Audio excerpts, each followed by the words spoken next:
છોકરા આજ છે ને ડોહા તું બિલકુલ વસે ના આવતો. આજ તો પાકિસ્તાન જો પણ જેમ છોકરા તું ખાઈ પીને પાકિસ્તાન ની વહે પડી ગયો છે.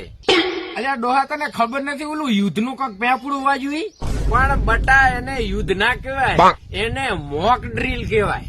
એક તો ઓલું મેક ડ્રીલ પીવાનું આવે છે ને ઈ તો નહીં ને? ના ના અલ્યા તો વળી શું કઈ નવું આવ્યું છે બજારમાં? એમાં એવું છે બટા કે આપડા ભારત ઉપર તો પાકિસ્તાન ઓલો હુમલો કરે ને તો સરકાર આપણને ટ્રેનિંગ આલે છે કે તમારે કઈ રીતે બસવું. આ એના પેપુડા વાગે હેરા. એટલે આ ડોહા ઈ ટ્રેનિંગ બ્રેનિંગ આ ભારત વાળાને ન લેવી પડે તો ખાલી સાઈડ મરે મને ધાવા જતો.